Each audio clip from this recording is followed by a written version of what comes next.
Alors là, on va, j'espère, avancer dans le chapitre, dans le cinquième chapitre. Donc, on va continuer dans la différence qu'il y a entre les mitzvot et l'étude de la Torah, entre les actions et l'étude. On a commencé un petit peu à expliquer la différence. On va aller plus loin. Euh, on va et dans cette direction-là, c'est écrit, on voit qu'il y a une mitzvah d'étudier la Torah en parlant. D'accord? Donc, il y a des preuves, des psukim. On dit il faut étudier à voix haute.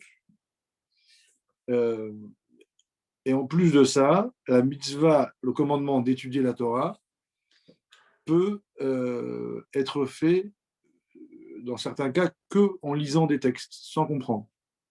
Par exemple, quand on fait Teilim, quand on lit les psaumes, quand on monte à la Torah, il n'y a pas besoin de comprendre. D'accord? Et on est quitte du commandement d'étudier. Alors là, on va voir que la différence qu'il y a entre lire la Torah et faire une mitzvah et comprendre. Donc, dans l'étude, il y a l'action, il y a l'étude, et dans l'étude, il y a deux dimensions, il y a lire et comprendre. Donc, c'est ce qu'on va comprendre aujourd'hui, essayer d'expliquer aujourd'hui. Euh, Troisième question, plus psychologique, je pense. Très souvent, on entend, on a des questions, cette espèce de question, cette remarque qui dit j'étudie, mais c'est pas comme avant, ça m'apaise pas, ça me nourrit pas, ça me nourrit moins. Est-ce que c'est normal? Donc, on voit bien que l'homme ou la femme, quand ils étudient, on cherche, on cherche dans l'étude de la Torah euh, un épanouissement, un apaisement. On cherche quelque chose qui nous rassasie. Donc, est-ce que c'est justifié ou pas? Ou non, l'étude de la Torah n'a pas ce rôle. Et si oui, comment arriver à cet état euh, on va dire, de bonheur, de, de bonheur ou vous voyez, quand je finis mon étude, je me sens mieux, bien. Voilà. Comment ça marche? Troisième question, euh, est-ce qu'on doit étudier la Kabbalah, donc le Sod, la partie mystique de la Torah, euh, de manière intellectuelle ou pas? Sachant que dans cette question, il y a une deuxième question qui naît tout de suite, c'est qu'a priori, le mot Kabbalah veut dire on a reçu. Ça veut dire que c'est quelque chose, donc le Zohar, donc toute la partie mystique de la Torah, c'est une transmission, c'est une Kabbalah euh, qu'on lit, qu'on transmet, mais quand on dit c'est de la Kabbalah, c'est-à-dire que c'est quelque chose qui n'est pas compréhensible. D'accord? Euh, donc, on a l'impression qu'aujourd'hui, il y a une tendance à vouloir rationaliser la Kabbalah, donc à étudier la Kabbale comme on étudie la Gemara. D'accord? Donc, comment ça se fait? C'est quoi? Qu'est-ce qui se passe par rapport à ça? Donc, on va aborder ce sujet aussi. Euh, et la dernière question, qu'on va avoir tout un programme, hein, mais dans quelques lignes, on va voir quel est l'impact de l'étude l'Ishma. Alors, je traduis. On peut étudier la Gemara comme un texte de loi, un échange, une joute verbale et un plaisir intellectuel, voilà, pour être un rave ou un maître, pour le plaisir d'étudier. Ou alors on peut étudier la Torah, et l'Ishma, ça veut dire au nom de Dieu. Ça veut dire en ayant, euh, avant d'étudier, en disant j'étudie parce que Dieu m'a demandé d'étudier, et à travers cette étude, je me lie à lui. Donc, est-ce que concrètement, si j'étudie pour moi ou dans un but précis, pour le métier, pour montrer aux autres que je sais, ou si j'étudie en ayant la kavana, l'intention de me lier à Dieu, en dehors de faire les choses bien, ça change quoi concrètement sur ma personne? Est-ce que ça a un impact concret euh, sur moi, le fait d'étudier comme ça ou comme ça? Voilà. Toutes les questions que je vous ai dit là, on va les aborder, j'espère, dans la moitié du chapitre 5 de Tania. Alors, dans les mots. Alors, Vezot, alors c'est donc chapitre 5, je crois que c'est à peu près la moitié. Hein. Chapitre 5, voilà, c'est ici. Ça commence au point, au milieu de la page 18. Vezot, Maala, Yetera. Là, il commence par Maala. Il dit Vezot, Maala, Yetera, Gdola. Veniflaa, le Enketz. Asher be mitzvat, Yidiat Torah, va Sagata. Al kol mitzvot, Maasiot. Va filou al mitzvot, Atluyot, Bedubo. Et il dit, donc en cela, il y a un grand avantage extraordinaire, à l'infini, quand on accomplit la mitzvah d'étudier la Torah et de la comprendre. Donc, il précise ici connaître et comprendre. Hein, si vous voulez, vous chercherez, mais c'est quand même intéressant de souligner. Par rapport à tous les autres commandements qui sont soit au niveau de l'action, soit au niveau de la parole. Et il dit va filou al mitzvot Talmud Torah chez Bedibourg. Et cet avantage-là qu'il y a dans l'étude de comprendre la Torah, il existe même par rapport à la partie de l'étude qui est au niveau de la parole. D'accord Donc, c'est-à-dire que quand j'étudie, comme c'est marqué, le Yamouche Mipicha Vegita Boyoma Malayla, il y a un devoir toujours hein, d'apprendre à voix haute, ou des fois, comme on a dit, il y a certains textes que le fait de lire seulement, ça suffit.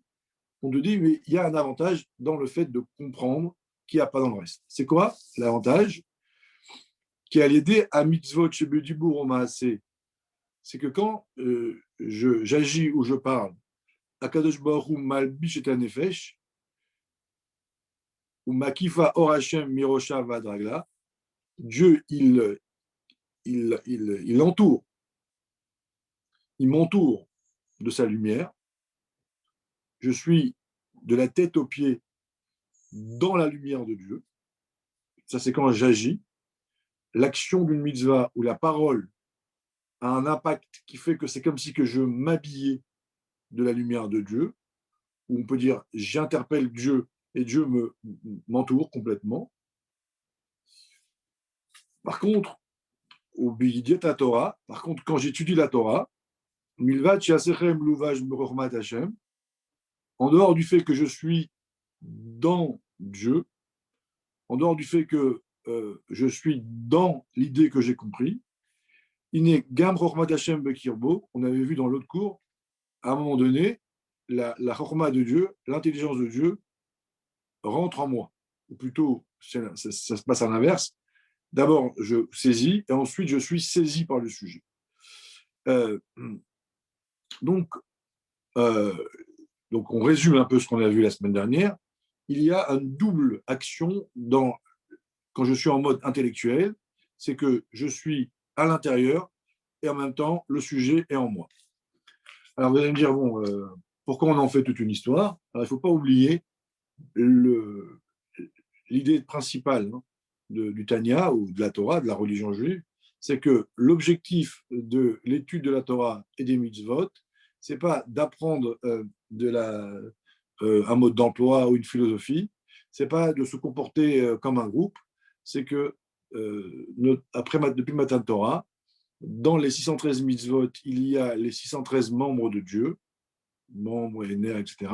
Donc la Torah est comme le corps de Dieu, et quand moi je fais les 613 mitzvot, je me lie physiquement, si on pourrait dire, à Dieu.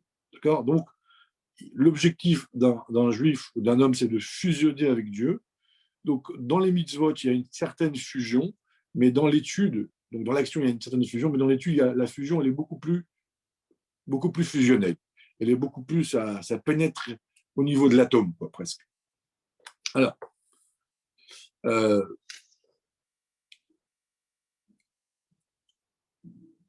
première remarque. la, quand on est dans la partie commandement d'étudier la Torah, on a dit il y a une partie de lire la Torah et une partie de comprendre. En vérité, quand je lis, on a dit c'est moins fort que quand j'étudie. Parce que quand j'étudie, je comprends, donc ça me pénètre. Alors, regardez bien la nuance. En vérité, il y a une mitzvah d'étudier la Torah, c'est la même énergie. Seulement, quand je lis, l'énergie, elle descend en moi, elle stationne en mode extérieur. Et quand je comprends, eh ben, c'est moi qui permet à l'énergie que j'ai amenée par l'étude de pénétrer en moi. Donc, je résume, la lumière de l'étude de la Torah, elle est unique.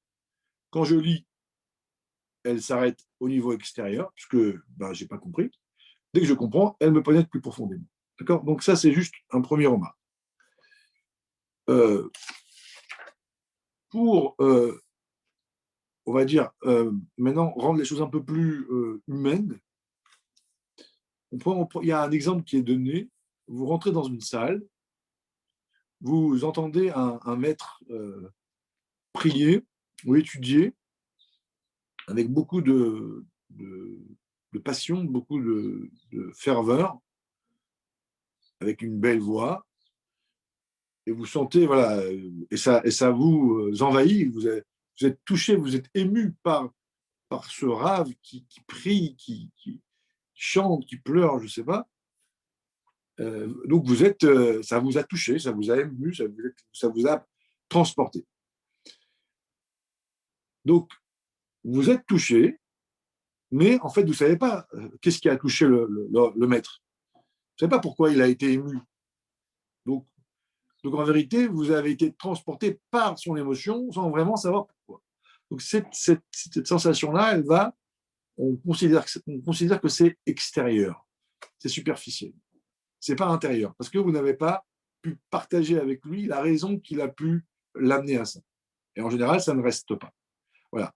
Cet exemple qu'on donne, hein, on voit quelqu'un qui est très très joyeux, alors on est aussi joyeux. On dit tu m'as contaminé. Il y a un mot en français, ça se transmet. Mais je ne sais pas pourquoi tu es joyeux. Voilà. Et ben, en fait, ça s'appelle maquif, ça s'appelle superficiel.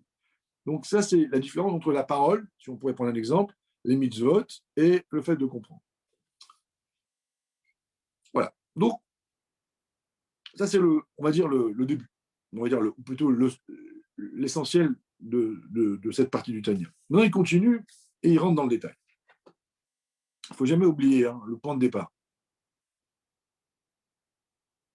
L'être humain est créé pour aller à la rencontre d'autres choses. Et cette rencontre-là, elle doit être en mode fusion. Une femme, des enfants, des amis, vous voyez, la vie, vous voyez, vous voyez, et Dieu aussi. Voilà. Donc, il faut bien. Donc, tout le reste de la vie, on le fait automatiquement. On mange, on boit, on observe, voilà, on respire. Mais avec Dieu, comme c'est quelque chose d'abstrait, eh ben, il y a un mode d'emploi qui ne va pas de soi. Et là, et donc, toute la Torah, elle est liée à ça. Je répète, c'est très important. Dans le Tanya, il nous explique en fait ce pourquoi on fait les choses. Là, on continue. Il dit Ubeidiat Torah, Milvat Sheasechel Luvaj Inegam Hormato Hashem Bekirbo, ça on les a fait.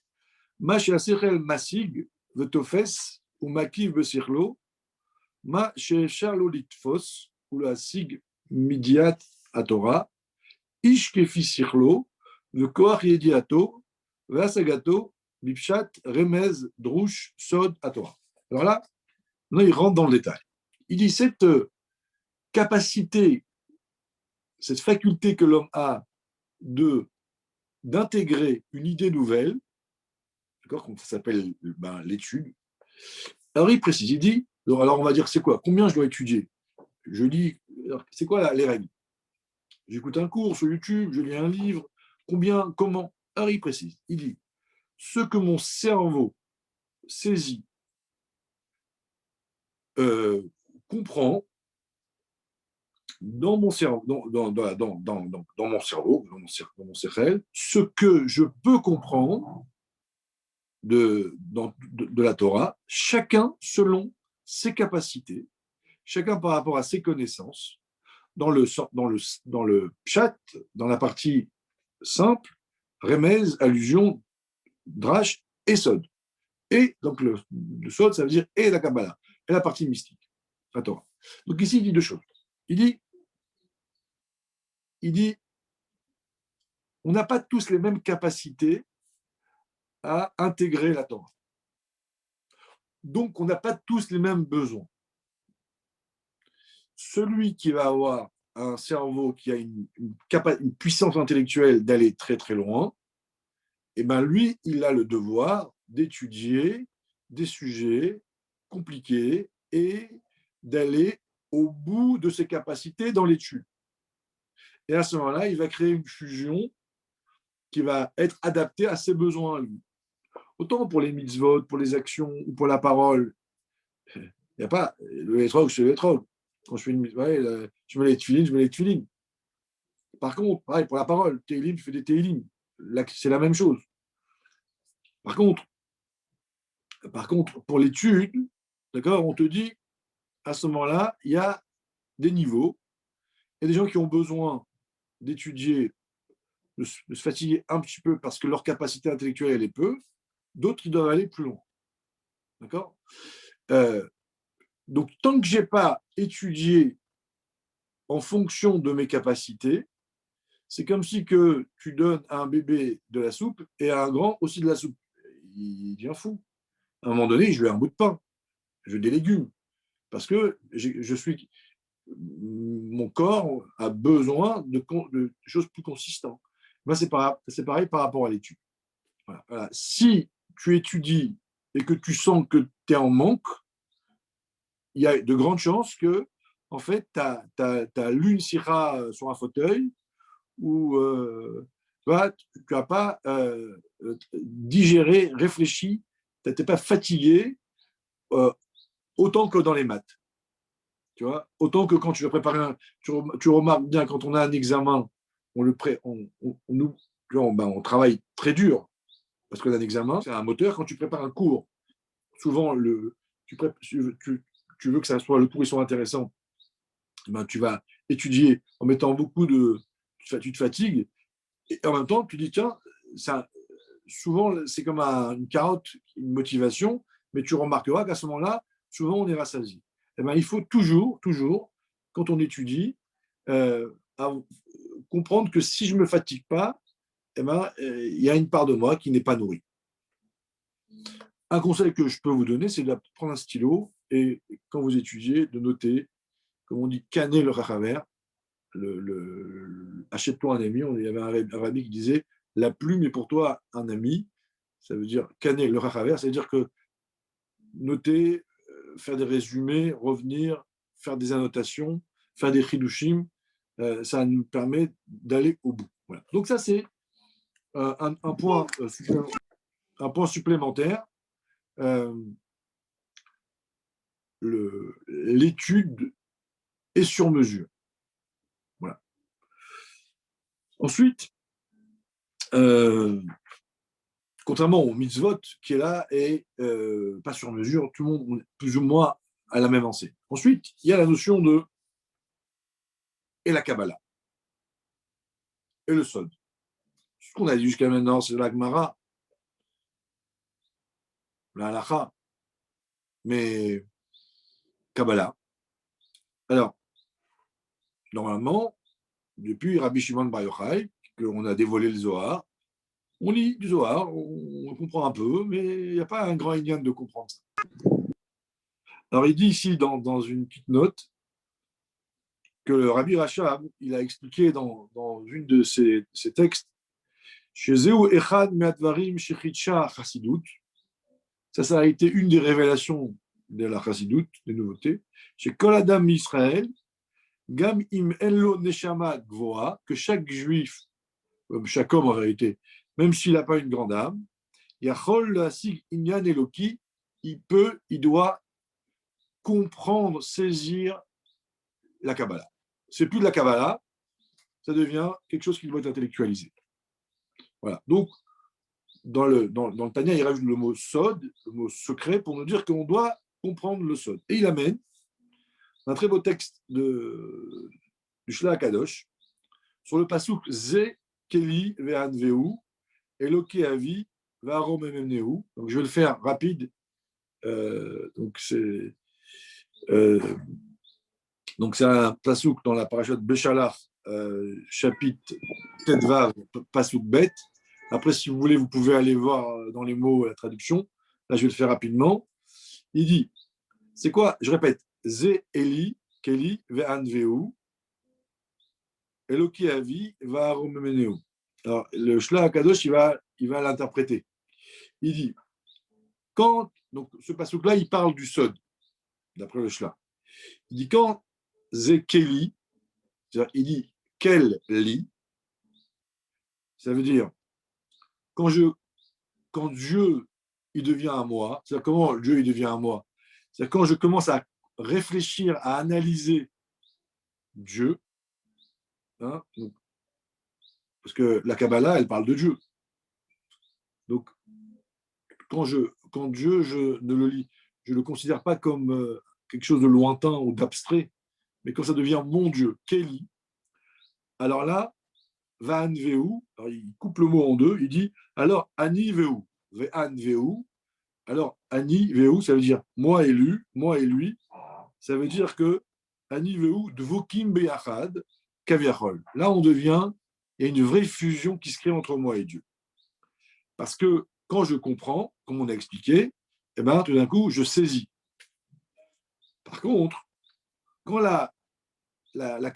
quand le Sod, donc le Sod, la Kabbalah, donc toute la partie qui parle de Dieu, c'est Kabbalah, c'est-à-dire j'ai reçu de père en fils, donc je répète. Donc on appelle ça Eloké Avi, la suite du Passouk, c'est le père, c'est le Dieu de mon père, la suite du verset, donc c'est une transmission de père en fils. Alors là, va Aromemneu, alors là, Dieu il reste Ram Venisgam, Romemneu du mot Ram, Dieu il reste lointain, abstrait, en haut. D'accord? Donc ça, c'est une jolie interprétation d'un passouk du Chumash qui veut dire que on a deux façons d'aborder la Kabbalah, soit en tant que Kabbalah, c'est-à-dire de transmission sans comprendre, donc je crée une distance avec Dieu, ou alors je veux comprendre, donc je pénètre Dieu en moi, et à ce moment-là, ça devient Ani Veu, on devient en fusion. Ça, c'est une façon jolie de décrire ce qu'on vient de dire. Mais maintenant, je vais vous lire un petit texte du Contrat Soumayan. Contrat Soumayan, c'est un livre du Rabbi Rachab, chapitre 3, qui explique l'impact que ça a sur un homme ou une femme d'étudier Kabbalah de manière rationnelle.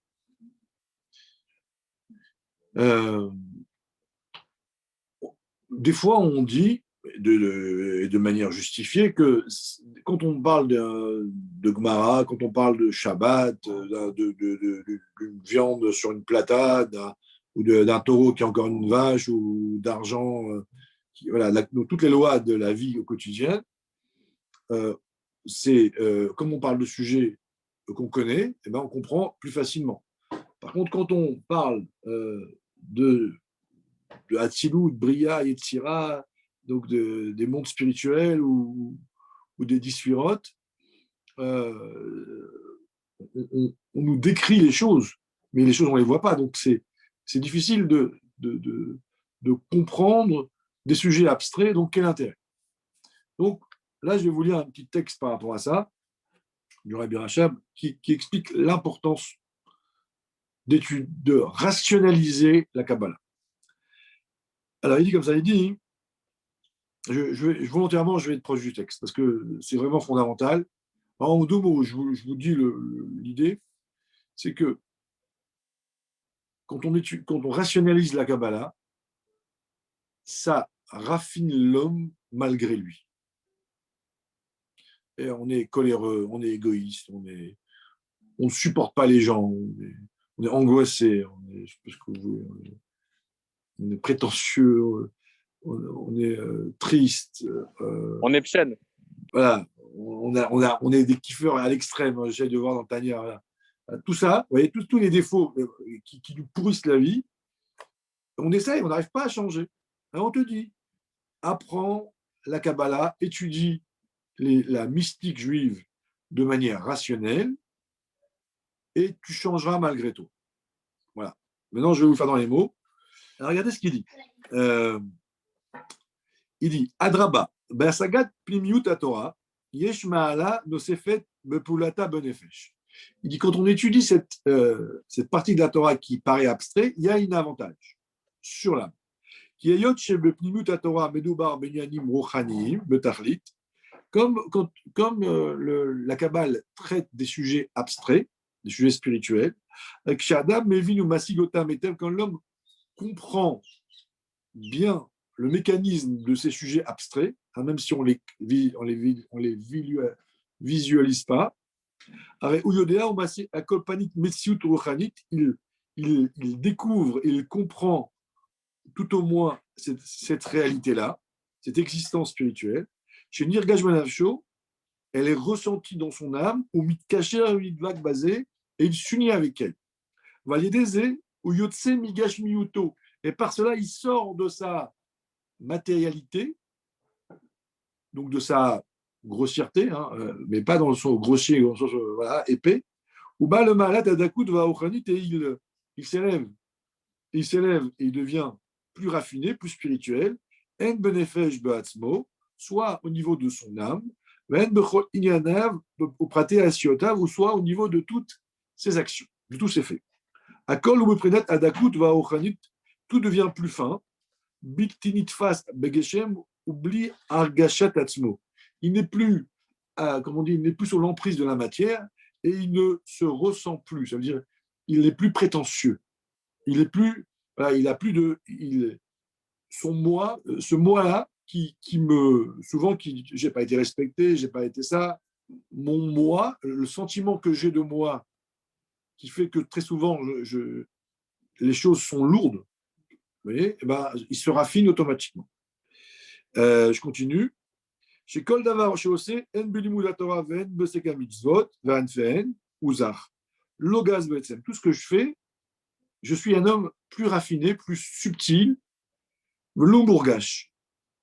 Il n'y a pas le moi qui va s'exprimer à travers tout ce que je fais et qui est un poids. Il y a des gens, quand ils font des choses, on les sent plus ou moins.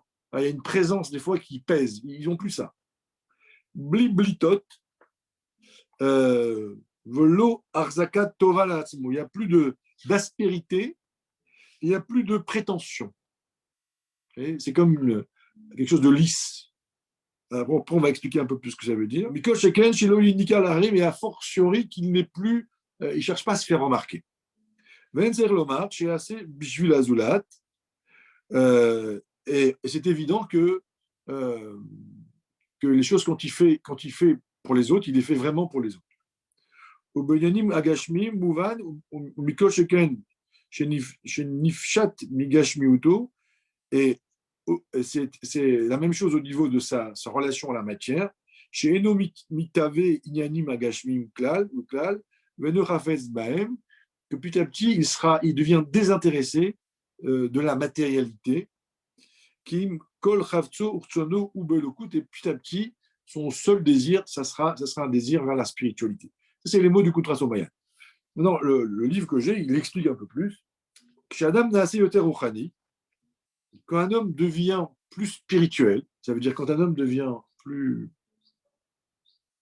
raffiné, plus éduqué, mais pas éduqué de manière hypocrite, hein, réellement.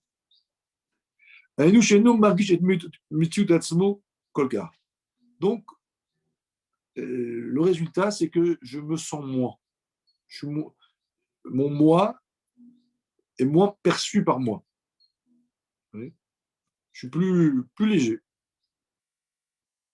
Et la kol davar sheoseh ou le shem haemet atzma. Donc, tout ce que je fais est vrai. C'est-à-dire, si je te rends service, je te rends service. Je ne suis pas en train de me regarder dans la tête en faisant un selfie en disant « Oh, t'as vu, je te rends service ». Parce que si, quand je te rends service, je me regarde te rendre service, en fait, je suis un menteur, je ne te rends pas service, je m'exprime et j'existe en t'aidant. Donc, il y a une confusion entre ce que je fais et l'esprit dans lequel je le fais. Par contre, quand je suis raffiné, je te rends service, point bas. C'est simple. Il n'y a pas d'arrière-pensée. Le mêlé en avodato bofen chez assez rochem klapechutz. Donc, je ne cherche pas à me faire remarquer. Et c'est ça qu'on appelle en chassidut le mot blitot, les aspérités. Et il y a une surface lisse, d'un coup, aïe, voilà, c'est pareil, je fais quelque chose et hop, on sent. Mais qu'est-ce que tu veux? Alors, des fois, c'est un peu, des fois, c'est. Nous, j'ai gamme que chez nous, le vado becheder à assis chez l'eau. Et ça peut arriver à un point où même quand je suis seul, j'étudie ou je prie, ou beofen sanoua ou pnimi. Je suis dans ma vie privée, je suis un homme pudique et profond et vrai. בתוך עצמי, כי בעצם אינו רוצה שהעניין יהיה בולט לחוץ. וכל שכן במצב שיש אדם אחר בסביבתו, שאינו רוצה שיבחין בכך. Donc je deviens quelqu'un qui ne supporte plus le mensonge, la publicité, vous voyez, se faire remarquer. Donc, soit quand je suis seul, et a fortiori quand je suis avec des gens, ben, ça me dérange qu'on me remarque, puisque je fais la chose pour quelque chose de précis, et quand on me remarque, il y a un mensonge quelque part. Donc, le fait d'étudier la Kabbalah, la Chassidoute, me rend naturellement plus sain d'esprit, plus vrai. Voilà, je fais quelque chose, je le fais, point bas. Sans les selfies, Instagram, Facebook, tout ça. Parce que le problème, c'est que quand on fait quelque chose et qu'on le diffuse, parce qu'on en a besoin, même si la chose est faite, ça dénote qu'en vérité, il y a un mensonge quelque part. וצריך לומר שמופרך אצלו שיעשה איזו עניינו באופן שכל כוונתו היא בשביל הזולת. בקיצור, אדם זך, רוחני, עבודת השם שלו היא באופן אחר לגמרי. En gros, on devient une personne raffinée. Donc il dit, ומזה מובן, ומכל שכן, שלימוד פנימות התורה פועל שינוי באופן עסקו בענייני הגשמיים, שעוסק בהם בלא לב ולב רק כפי המוכח, qui kol chavtso urtsono embolokut. Il dit qu'à fortiori, toute ma relation à la matière, quand j'étudie Chassidut, devient de manière différente, plus subtile, plus fin. Voilà. Donc, toute cette petite parenthèse, qui était un peu longue, mais qui est très importante, nous explique l'importance, donc je reviens dans le Tanya, d'étudier Kabbalah de manière intellectuelle, mais avec autant de concentration et de raisonnement et d'approfondissement que quand on étudie la partie de la Torah qui est la Gemara, le Talmud. D'accord? Parce que ça a un avantage supplémentaire, c'est que ça me change profondément. Et c'est une grande qualité pour le Shalom Bayit, pour la paix dans les couples. Ben voilà, si vous avez des problèmes par rapport à ça, ben il faut augmenter dans l'étude de la Chassidoute, étudier en fonction de vos capacités. On continue. Mendy, du coup, quand un des signes qu'on étudie à la hauteur de nos capacités, c'est quand c'est un thème qu'on a du mal à comprendre en fait, et qu'on se bagarre pour comprendre, qu'on finit par comprendre. Ça veut dire qu'on a passé une limite. Quoi que tu étudies, tu dois faire du yun en fonction de tes capacités. Alors c'est sûr que si tu lis du Midrash ou des histoires, tu ne peux pas. Tu vois, il faut prendre des sujets qui soient à la hauteur de suivre les contrats sur Mayan Rai, ça ne va pas. Tu vois, voilà. Oui. Mais un Mahamar, par exemple, les Mamarim du Rabbi qui sont très compliqués en général, et qu'on a du mal à comprendre, on se casse la tête dessus, on sait qu'on peut dire qu'on a étudié à la hauteur de nos capacités une fois qu'on a compris. Quoi. Après, il y a des Mamarim qui sont trop durs pour toi. Donc, voilà, non, mais moi je dis que si finalement j'arrive à comprendre, ça veut dire que c'était dur, voilà. C'est que j'ai passé cette frontière, quoi, a priori. Voilà, mais tous les rabbis, tous les mamarim du Rabbi Rachab, du Admor Azaken, même du Rabbi Rayatz, à part certains, voilà ça, ils sont Tu vois, c'est les mamarim qui demandent un effort. Et à la fin, il faut comprendre. Si tu te fatigues et tu ne comprends pas, tu restes sur ta faim. Tu vois. Donc, il faut se fatiguer et comprendre. Oui, mais tant que tu restes sur ta faim, tu peux te dire, soit d'une part, c'est trop difficile, mais tu peux te dire d'autre part, simplement que je ne me suis pas encore assez investi. Tu vas bien te rendre compte que si tu as étudié pendant 2 heures et sur 2 lignes et que tu n'as rien compris, voilà, il faut être juste, il faut être cohérent. Voilà. Je me fatigue pendant 3 à 4 heures sur un truc, est-ce que je l'ai compris? Sinon, ce n'est pas mon niveau. D'accord? Donc, pas trop faible, pas trop fort. Voilà. D'accord. Ouais, j'ai une petite question un peu à l'envers du coup de ça. Est-ce qu'il y a quand même un avantage à étudier pour découvrir? Par exemple, ouvrir une macérette qui va jamais, nazir qu'on va jamais appliquer, mais on a envie de la découvrir pour le plaisir. Est-ce qu'il y a quand même un avantage à ça? Parce qu'on ne va pas s'y attarder à des heures, c'est vraiment juste pour la découvrir. Ah oui, et bien sûr qu'il y a un certain temps qu'il faut faire de la girsa. Il faut un temps de Ioun, un temps d'études profondes et un temps d'études découvertes. Après, combien de temps, je ne me rappelle plus trop, mais en tout cas, c'est sûr qu'il faut les deux. D'accord? Bah, comme à la yeshiva, tu vois, il y a du Ioun et de la girsa. Alors, il dit le fichier Bediat à Torah, Meloubeshet Benefesh Adam Sichlo ou Mekefet Betocham. Donc, quand la Torah, donc elle est en fusion totale avec moi, la reine Nikret Beshem Lecher. Ou Mezon Alefesh. C'est pour ça qu'on l'appelle du pain, on l'appelle le pain dans la Torah, et on l'appelle la nourriture de l'âme. Car comme le pain matériel, il nourrit le corps quand ça pénètre en lui, venez par Sham, Liot Dam, Bassar Kipsaro, et que à l'intérieur de lui, ça devient comme son propre sang, sa propre chair, Vazai Ichie Vitkayem, et alors là, je vis, car Bidiat à Torah, Vasagata Benefesh Adam, c'est la même chose dans la connaissance de la Torah. Et tu vois, il dit connaissance et compréhension par l'homme de la Torah.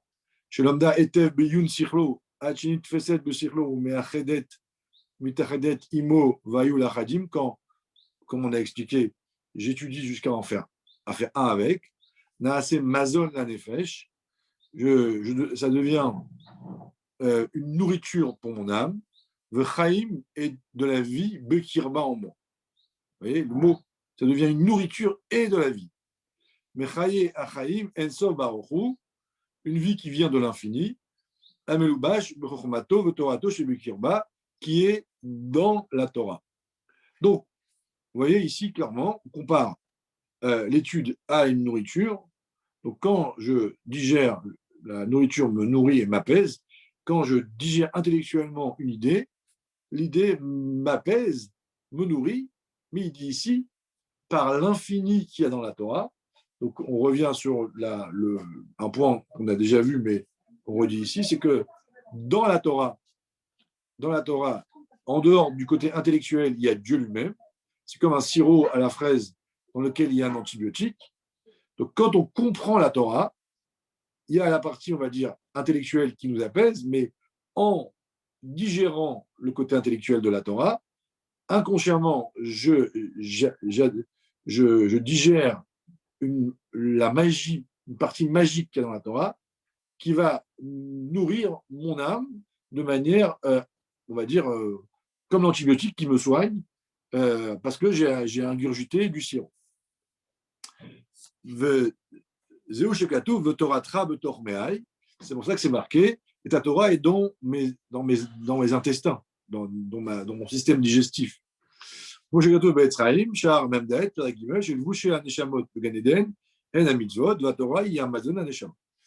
il dit, comme c'est marqué dans le Etzraïm, que après 120 ans, les mitzvot sont comme des vêtements et la nourriture, et la Torah sera comme la nourriture. Et là, il finit en disant, c'est si on a étudié la Torah lishma. Ça veut dire avec l'intention de se lier à Dieu. Moshe Katou, Bezoar, Mayakel, Daf, Reshu, comme c'est marqué dans le Zohar.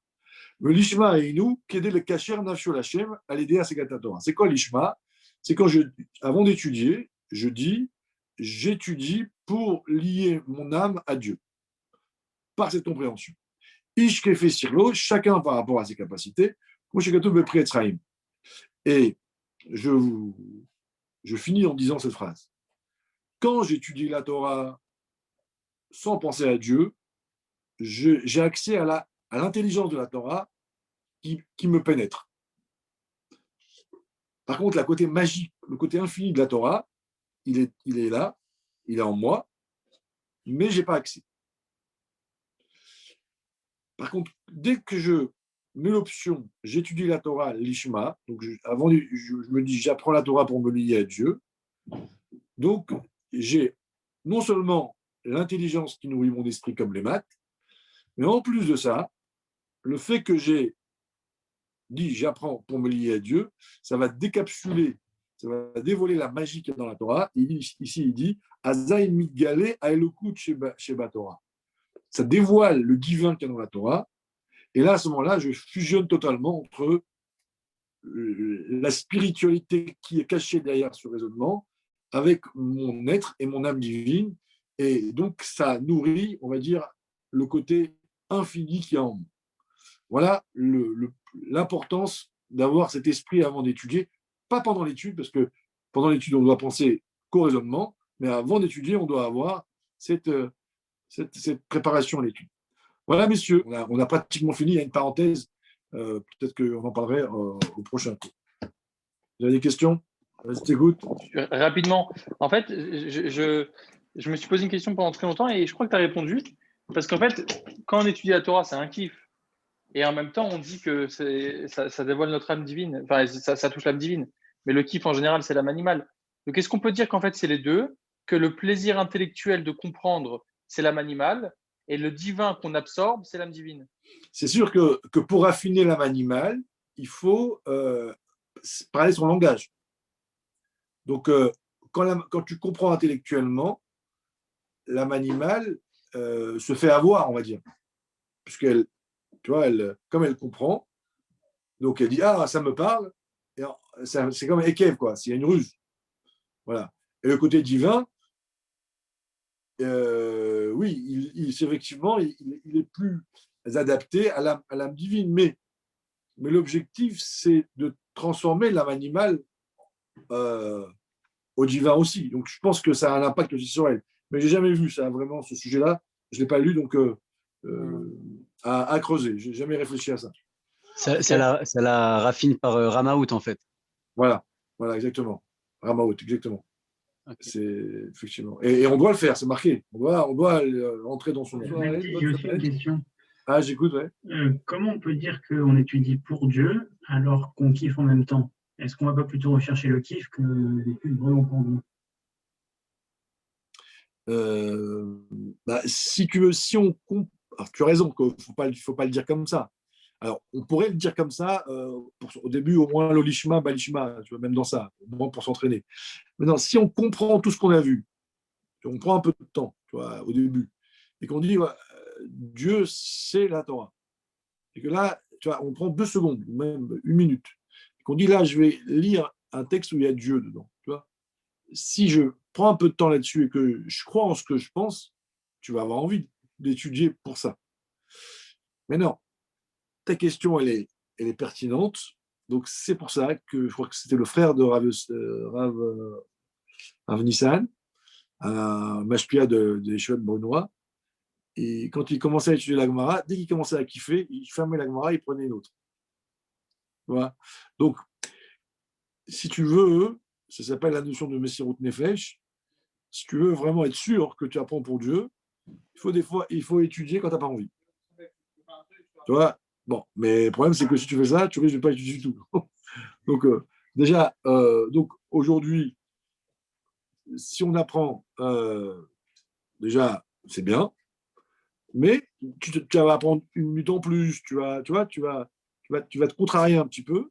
Ça peut, en tout cas, ça peut combler, on va dire, résoudre ton problème qui est vrai, parce que dès qu'on kiffe, c'est pour nous. Bon, merci beaucoup, Mendy. Comme tout va, des bonnes nouvelles.